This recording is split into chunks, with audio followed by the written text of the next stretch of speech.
Today we're being joined by North Melbourne AFLW youngster Tess Craven. Tess, thanks for coming on. It's my absolute pleasure. Thanks for having me.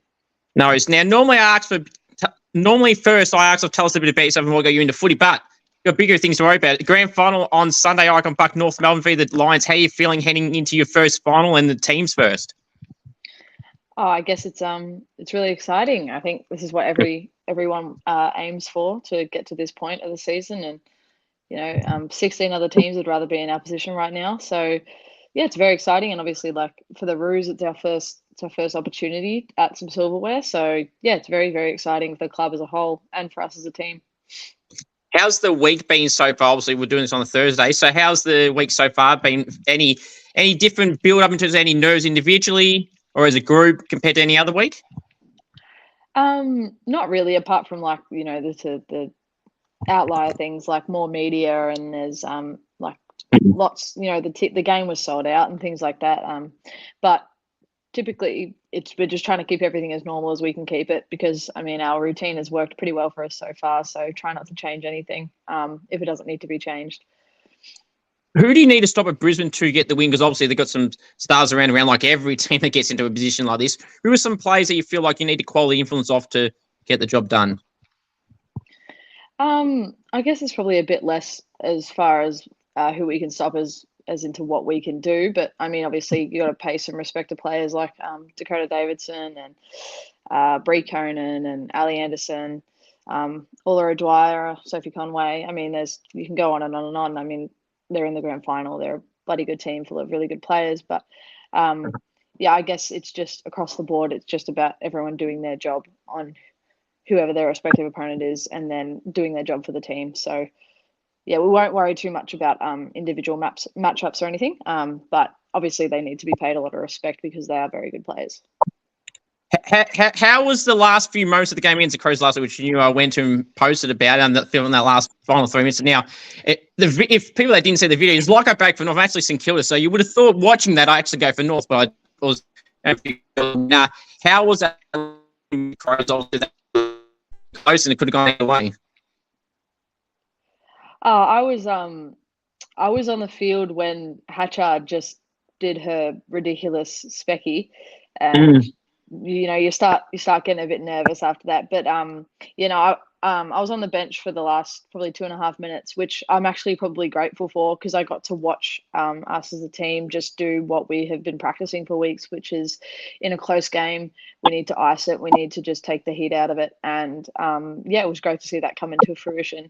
And I think I was strangely quite calm considering the situation, because I really backed us, and I really backed everyone on the field to do their job. And like I said, we'd practiced this for weeks, so I feel like we all knew what we had to do. And yeah, I think obviously it's a bit nerve-wracking, but then Kingy did that great tackle and took another 30 seconds off the clock. And yeah, I think from there, I think I knew we were probably safe, but was a great feeling when that siren finally went. What's one of the games in the early part of the year or midway through the year where you felt like this opportunity to get to a grand final stage was a real possibility? Obviously, you're always in that contention. What kind of games that you thought could stand out compared to sides now you've overtaken, like Melbourne and Adelaide, to where you could beat them, like in that qualifying final even?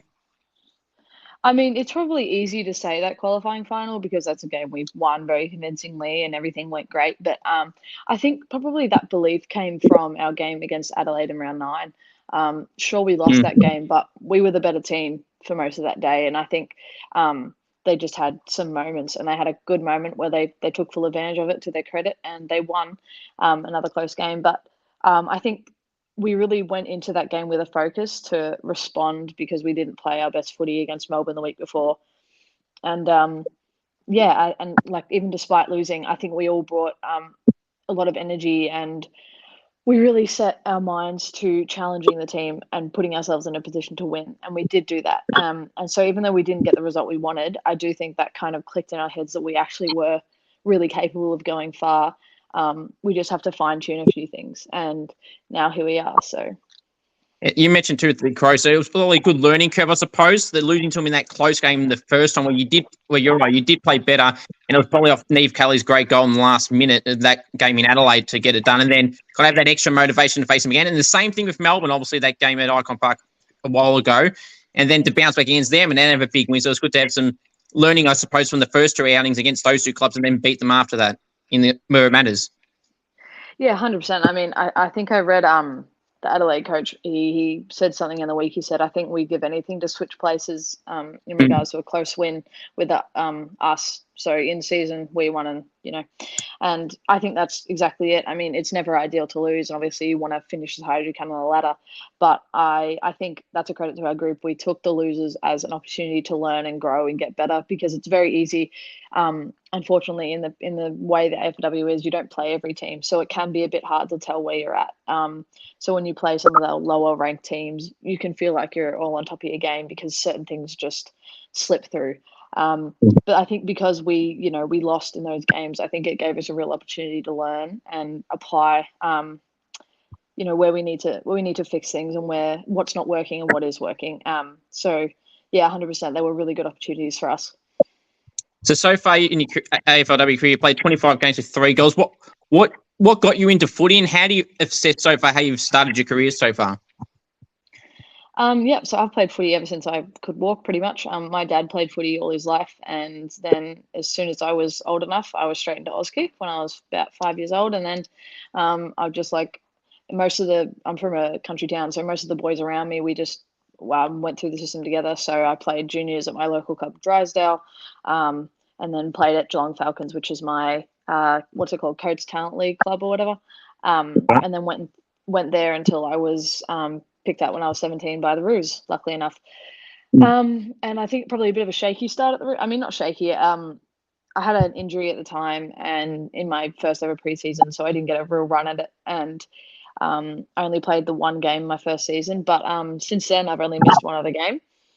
And I'm really proud of that, and I'm really proud of. I think I've really identified where I fit into the team now and what the team needs from me, which is really freeing me up to. I feel like I can play my best footy. It's really clear what the team wants from me, and I can deliver that. I know I can when I'm given the opportunity. So I'm very happy. Obviously not satisfied. I obviously do want to do a lot more maturing and elevate my game to greater levels as I go on and on and on. But I am proud of myself and where I've gotten myself to this day. So in the process of getting picked up beforehand, did you have any inkling at the time that North Melbourne was the club that was showing the most interest, or were you like a lot of people in those scenarios where they weren't entirely sure where it could end up? No, actually, I had no idea that North were going to get me, and I don't think North knew they were going to get me. I slipped from what I was projected. I slipped down to the Roos pick, and I didn't meet any of the coaches beforehand. I only met one person at North before, because it just wasn't even thought to happen. And then so when my name was called out for the Roos, it was a great surprise, and it was all really unexpected. But I'm very, very happy with how things have gone. Who's some people at North that have kind of taken you under their wing, I suppose, when you got there? Because only just been there for a few years. So what have they instilled in you to help you build your confidence up as well? And any particular players and coaches that have helped you along the way so far? I can't really go far from Carnes. I think she's a really, really great skipper and a great person, and obviously a great player. But she really looks after all the young ones and the new ones coming in, and that's the exact same case for me. She always, if I ever want to do some extra skills or anything, she's always around, and she's always wanting to better herself and bring along everyone with her. And I think with her being engaged in the men's program as well, she's just bringing over so much wisdom, and we all really admire her. But that's a real credit. I mean, a lot of the girls, they're just lovely people, and they really look after you, and they look after everyone. I think we're a really close, tight-knit group. So another one that obviously comes to mind is Bella Eddy. She's a really, really great person. Another one, she's just like constantly striving to get better. And, she's only played one more season than me, but it feels like she's like a big sister. So really look up to her. But obviously, like a lot of the girls are very, very lovely people, and we're really tight-knit. We always look out for each other. There's been similar traits there here. Who would you say is some of your favourite teammates or friends at the club that you get along with well? I know I just said this, but everyone is very lovely. I just want to get that out of the way before I say anyone in particular. But Erica O'Shea is hilarious. She's very, very funny, and she's such a lovely person. And I'd love to bring some of her attitude that she has towards her footy to myself. And I mean, Zoe Sav, she's injured at the moment, but she's one of my good friends. She did her ACL in the preseason, so she hasn't had a chance this season. But yeah, really good friends with her, and like, you know, like Taylor Gatt. Taylor Gatt's very funny. Ruby Tripodi. Yeah, and then obviously all the old girls. They're very fun. Older girls. I won't say old girls, but older. They're yeah, they're really good at looking after us young ones and giving us a bit of stick when we need it. But yeah, ultimately looking after us. That's good. What's the week to week like for an AFLW player in general? Obviously, this week I'm sure, as you mentioned, with the media and everything, completely different. But in generally, from a week to week, what's it like for you? So it varies from in season to pre-season, but if we just go with in season, it'll just be, so we do one full day session on Tuesday, and then we have a training session Wednesday night and Friday night, and then our game on the weekend. Obviously, whether we do a captain's run or not will depend on what day we play and where we're playing. But yeah, so that's about it. And so we have one full day, so one where we're from like 9 to maybe 3 or something, and then our bigger session, which is on a Wednesday, will be from like maybe 4 to like 9 or 10, and then a shorter night session from about maybe 2 to 7 or something on Friday, and then the game. Yeah, that's good. So Danielle Ponte hit the goal at the start of the obs. I'm sure you're aware, from the centre square. Do you think there's anyone at North that would be able to replicate that moment, or even yourself, you feel like you could replicate that, or someone that thinks they can replicate that but they actually can't? I mean, I feel like this is a really boring answer because she's good at everything. But no, I definitely think Jam and Garner, given the chance, could 100% kick a goal from the centre square without a doubt. If the wind was going her way, she easily could. I think who would try? I think Jenna would try. Jenna loves a torpedo, but I don't think she'd get there. But I do think Jammin's got quite the boot on her. And you've mentioned Jenna had a great, Jenna Bruton, and he's obviously had a great season so far for the reason. Was really, really influential last week, probably the best player in my eyes, at least last week. With Jazz, obviously, the best and first was interesting, but in terms of the MVP, it must be good to see Jazz get recognition in some high award. Oh yeah, 100%. Jenna was absolutely vital for us on the weekend. I remember I was on the ground watching a contest happen, and Jenna just won it just from sheer will, and that's what we love about her. It's a bit of mongrel. It's a bit of, she doesn't give up ever. She really works really hard in the contest to win the footy, and yeah, it was really impressive. I think she really stood up when we needed her to. But that's just Jenna. Like, you can always expect her to play a role and do her bit. And she goes a bit under-celebrated in that regard, but yeah, we couldn't value her high enough. And then, yeah, Jammin, I mean, awards, I think Jammin will tell you this herself. Individual awards are great, and it is great that she was recognised by us players as the best player, we think, and then by the coaches. But I think she would rather a premiership medal around her neck rather than any other individual accolade. And we 100% value her more than we could ever express. So, and I think everyone else, you know, all the other teams we play definitely value her as well. So, you know, the award might not have gone her way on the night, but I think, you know, that's just how it is sometimes, and it's subjective. It's footy. It's not black and white. And so, yeah, it just happens. And I don't think she's sweating over it. I think she's just looking forward to the weekend. Sure. Any nicknames you get given at the club that you like or dislike? I get called TikTok at the club because I have TikTok, and apparently that's enough. I don't particularly post that much or anything. I just think it just kind of happened in pre-season, and now it's stuck. What else is there? Do I have any other nicknames? Oh, I get Craven, which is just like last name, but that's the only nickname I've ever really had. You can't really make a nickname out of Tess; it's too short. So, yeah, Craven, but that's not really anything interesting, is it? That's the best I can do. TikTok, that's actually a really interesting one you just said. A lot of people, especially in the football side of things, they would have TikTok themselves. Does that mean half the comp's going to get called that as well? Is that a nickname? I mean, you would think so, but there's no logic in this scenario. They just, you know, there's no logic. Just nicknames are just nicknames. They're just silly little nicknames. And, oh, well, it's better than just being my boring old name. I'm okay with that. I would like a nickname, so I'm okay with TikTok as opposed to just Tess. All right. Coach's pet. Does Darren have any coach's pets in particular? Yeah, Bella Eddie, easily. They live in the same area and they drive to the airport together for interstate trips and everything. So yeah, 100%. Yep. And I think his kids went to school with Bella or something like that. So yeah, 100% coach's pet. Well, that definitely was not her answer, of course. So that was very interesting. She wouldn't do that. Any outside of footy interest that you have?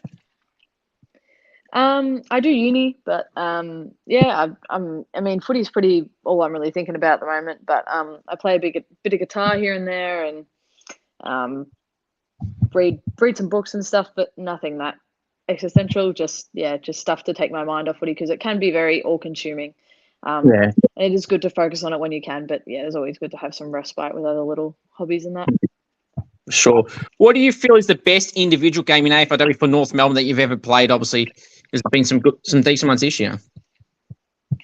I think my best game would probably be Port Adelaide this year. I got the footy in my hands a lot, and I guess I think I felt really comfortable, and I really had a mindset to get a lot of run from behind because I was playing halfback, and there were some opportunities there to get the footy and use my weapon, which is my kick. And yeah, I think that was one of the games I was really able to contribute to the team, and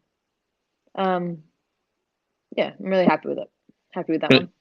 So in the 3 AFLW career goals you kicked so far, do you recall all of them, and which one do you rank the best one? Of course, I recall them all. There's not that many to choose from. There's only 3. The best one is, I would personally say, is the one against Melbourne, because that's like my first goal was okay, but close to goal, and I think I was just in right space, right time. And I can't claim a silly 50 I got that got me in the goal square. I can't claim that as a good goal. So I'll say the Melbourne goal because, yeah, it was decent. It was a decent way out, and I thought I'd have a ping because I just ended up in that position. So yeah, I'll go with that one. It's good. So I probably know the answer to this, but I'm just going to ask it anyway. Who do you feel is the best player in the competition in the AFLW in general? Not just this year, but just overall. I have a feeling I might know this answer though. Yeah, I think Jamangana. I could be biased because she's on my team, but it's just even before being at North, it was just, she gets the disposals and she tackles and she kicks goals and she gets meters gained. Like she leads so many stats for very good reason, and she can be the difference for us in winning and losing games. Like she's that instrumental, and yeah, I just feel like she always, whenever she plays, she has an impact, and I feel like that can't be ignored. So yeah, 100% Jasmine Garner. Who loves the limelight, the attention, the camera at North, and just can't get enough? And you know where the camera is, and they just either they want to be mic'd up, or they kick a good goal or a mark, and they want to over celebrate it because they know it's been recorded. That's a funny question. Who likes being recorded the most? I'm going through. I think Erica loves the camera a fair bit. She loves being a little show off, but that's fine. It's fine. Oh no, and Erica and Taylor Gatt, they're trouble, them two. So 100% those two. They don't mind a little bit of screen time. But then a celebration, I have to go, just because she did it in a game, I'm saying Tiles, because she did the whole, like, after she kicked the snap, she did this one when she got up, which is so funny. It's just so like out of nowhere. So I'm just gonna have to say Tiles just because I've actually seen her do it. So do you recall what game that was? Was that the Port Adelaide ones? Because there was a few good goals from one pocket on one end of the ground at Arden Street. I think it was Talia Randall kicked one as well. I think Alice O'Loughlin kicked one as well. There might have been a couple others as well. So that particular game, because there was so many good goals from the pockets that game. Yeah, the 3 goals in the same pocket. It was Ash kicked one first, and then Tiles, and then Alice. It was actually funny. I was playing in the back line at that time, and my opponent, after Alice kicked her goal, she was just like, "Is there any danger of you guys kicking a point, letting us have a kick out?" Because it was just anything we were going for went in, which is very, very funny. But yeah, that was a freakish day, but it was very fun to watch. Definitely would be. Who is someone you would like to poach from another club? If you had the opportunity to poach anyone from another club, player or players, to join North Melbourne, who would it be and why? Wow, it's a very big question. I was actually thinking about this the other day, and I can't remember who I was thinking of. This wouldn't be relevant to who we have in current positions or anything. Yeah. But if I were to think of a player, any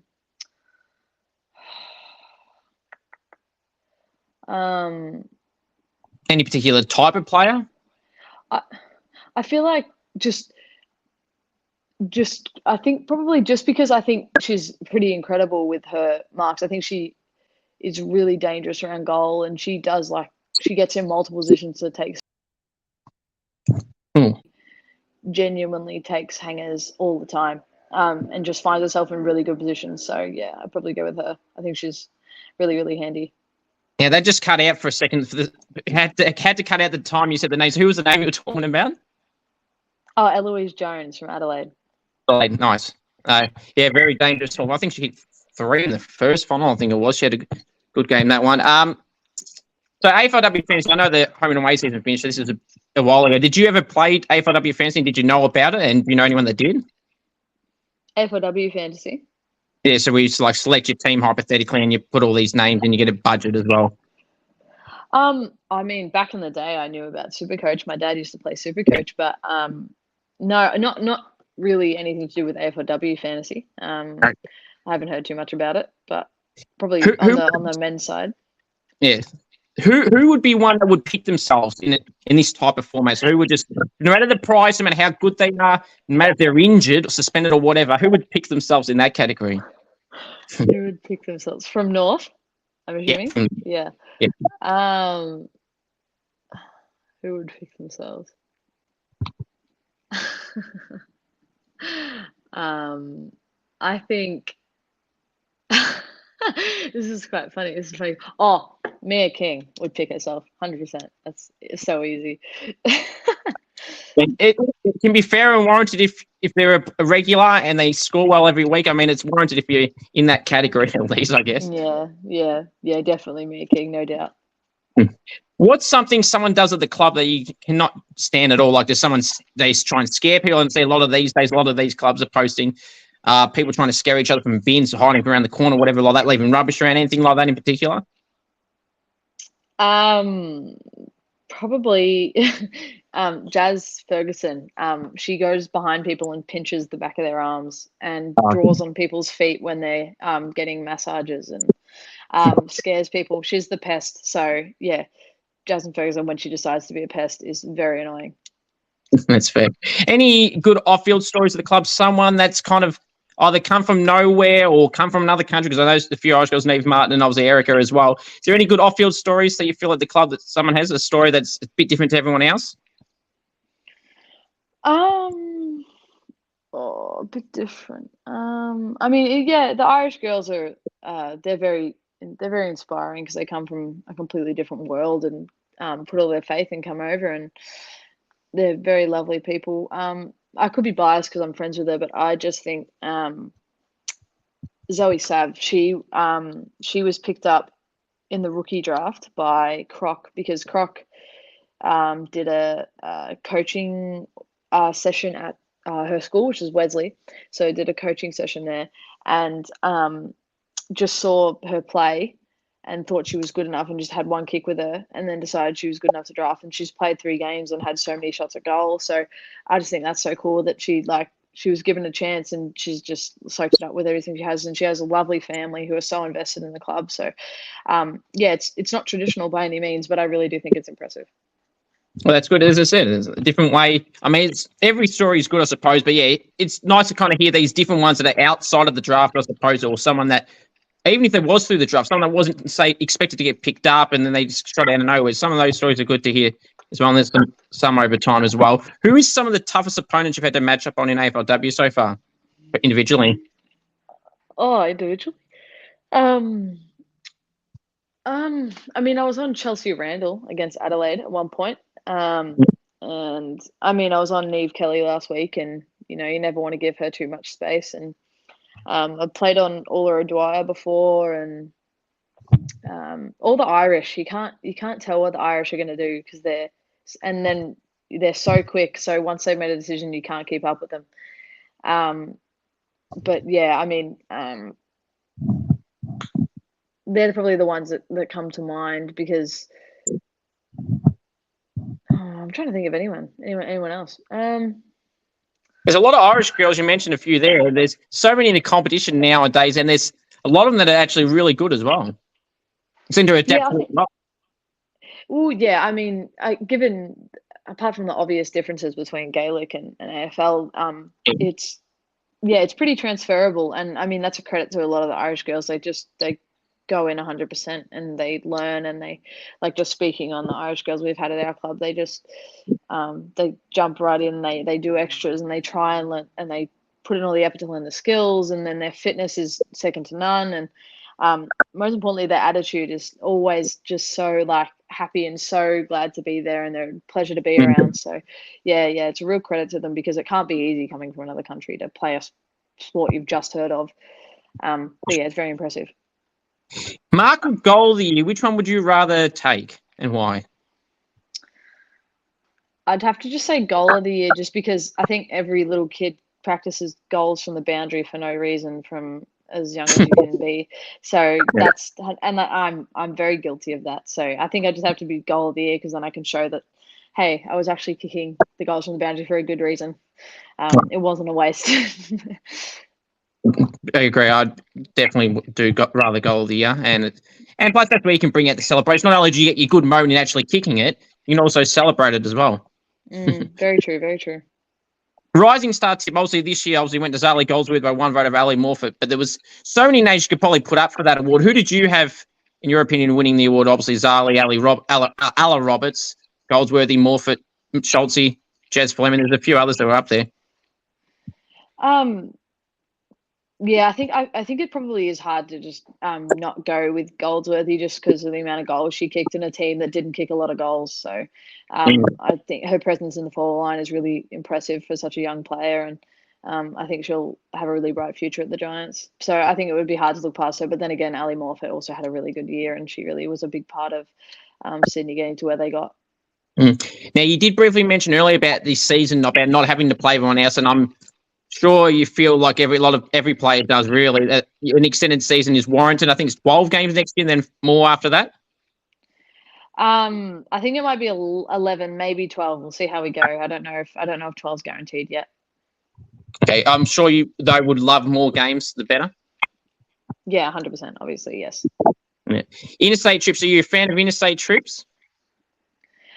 Actually, yeah, I think they're really fun. I mean, obviously you'd love to play in your own backyard and play with your supporters around you, but it's such a great opportunity to bond with your team and hang out, and obviously go see another place in Australia. Like, it was great when we went over to Perth. We had a couple of days, so we got to go to the beach and stuff, and I got to see family. So you just get to see, like, parts of the country, which is really cool. And yeah, obviously get to hang out with your teammates, which increases that connection and that team bonding sort of vibe. So they're good fun. They're very good fun. Tiring, but good fun. That's very true. Some teammates you've been impressed by this season at North, or some players that are underrated, that kind of fly under the radar and don't get talked about as much as the bigger names do? I think Ruru Tripodi had a really good season. Obviously she hasn't been in the team for a couple of weeks, but I don't think that's reflective of what her future is going to be like at the club. I think she's really, really impressive, and I used to play against her in VFL, and I really admired her then. I still admire her now, and I mean, truly, just, I always say this, but she's such a lovely person, and that makes her so much more impressive. That, like, she's going to have such a good future at our club. I could go with Jenna Bruton as well. I feel like she's always underrated. But I mean, I talked about that before. She just does her thing, and we're really lucky to have her. And it's a shame that she might go underappreciated sometimes. I would say, I think Ferg, our Barb, our fullback, she always shuts down her forward, and that's so vital for us. Like, one of our main things is we want to be a stingy defense, and she is the leader of that, along with Sarah Wright. I think they're a great combo, and Wrighty's really come into some great form in these last couple of weeks, and really vital for us in setting up our attack as well. So I'd have to go with those two. And also just probably, I think Alice O'Loughlin. She might not always kick the goals, but her forward pressure is really important for us, and she always gets up in the defender's face. And as a team, we really want to lock the ball in our forward half, and I think she's a huge part of that. Yeah, you mentioned Sarah and Jazz too. Obviously, both were terrific on the weekend, and as you mentioned, that combo was very dangerous on the weekend. And you mentioned Jazz obviously also got in the All-Australian squad, which is, again, recognition and proving that she's had a good year. And then you mentioned Alice O'Loughlin as well. I remember that game in particular, as I mentioned earlier, the North Port game at Arden, and that probably was one of her better games, kicking. I think it was like 3 or 4 goals with like 15 touches, just showed how dominant she was. And then Jenna, as you mentioned, she does fly under the radar purely for the fact that you got 2 star names ahead of her, not her fault, but with Ash Riddell and Des Garner. Yeah, I mean, it's probably a privilege for us that she flies under the radar because we're so talent rich, especially in our midfield. But I think that's it's still feel a bit bad that we do underappreciate her, but she doesn't like all the bells and whistles that much anyway. So no, I think it's just another part of just doing your part for the team, and Jenna's part is so vital for us. And when I say underappreciated, I probably mean externally, because internally we really do appreciate her, and we value her really, really highly. And yeah, I can't say enough about those 2 defenders down back. They're the absolute backbone of our defence, and they're also great mates, which is really good. And they obviously look after each other down there. That's good. Now, I think I know the answer to this. If you've been a defender too, I think I know this answer. Now, obviously, with the Brownlow, it's basically a midfielders award.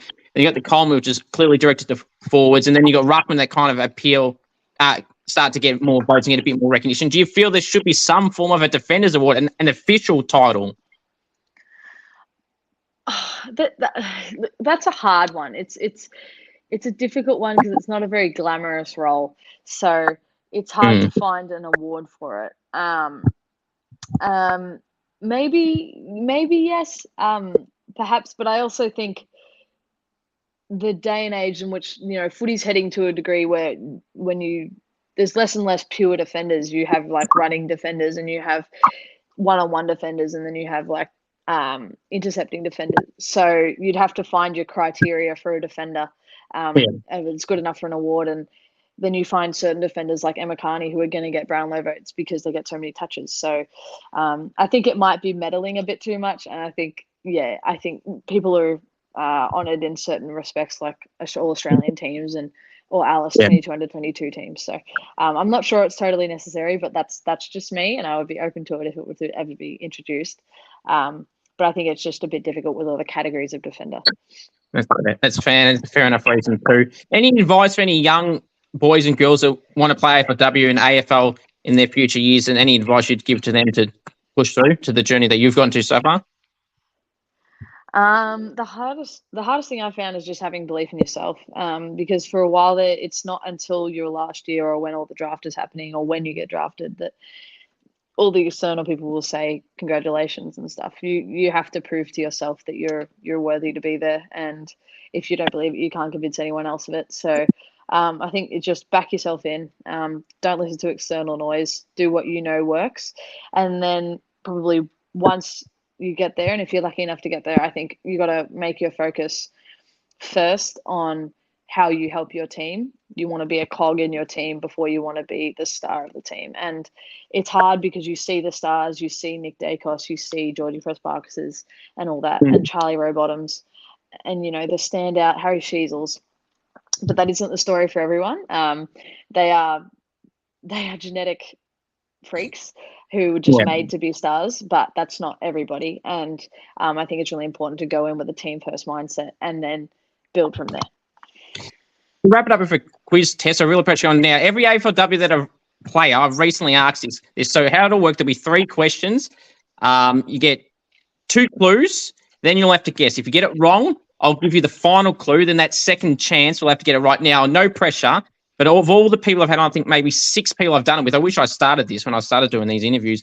About 6 out of 6, I think. So no pressure. Not one of them got a question wrong. They may have got a little bit of help, but they didn't get any wrong. How do people go about knowing about your own teammates? These are only about your current teammate.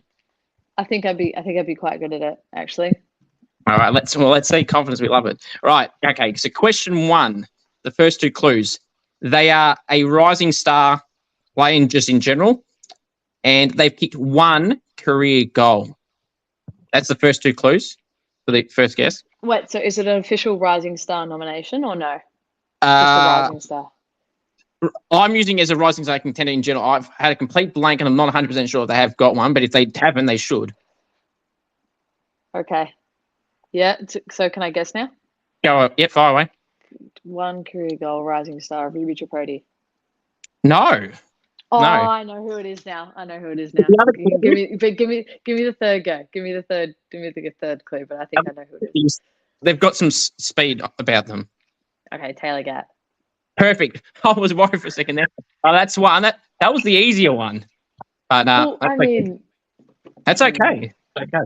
I try to make these harder because sometimes it's just too hard to try and dance around and make it harder for everyone else. So, all right. So, question 2. mm-hmm. They made their debut this year. Mm-hmm. They were probably one of the good feel good stories this year. Feel good.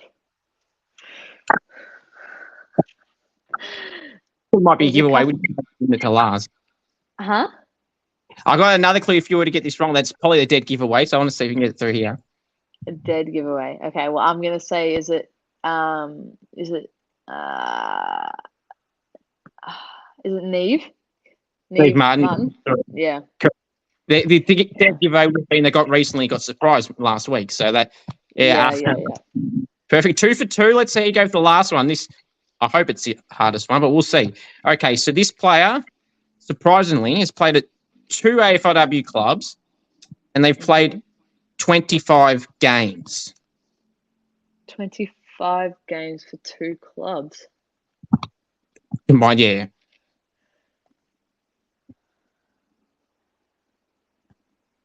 This might be the one. It's not okay. Sorry, I'm going through my head. So it's not. Okay. It's not Tars. Not Shields. It's not Kingy. It's not Alice or Bella or Gav or Neve or Gaddy or Smitty or I know, Lulu. Yes, Lulu Blue. Well done. Yes, well done. Oh, sorry, Got TikTok. Have they called you TikTok, Ted? Oh, stop it. Don't use that. First of all, at least you know your teammates. That's the most important thing. Appreciate you coming on. All the best for the granny this week. Hopefully the club and yourself can win their first maiden premiership. It'll be really good to see, and hopefully I hope that happens as well, because Brisbane, Adelaide and Melbourne always up there. So appreciate you coming on, Tess, and all the best. Thank you so much. Thanks for having me.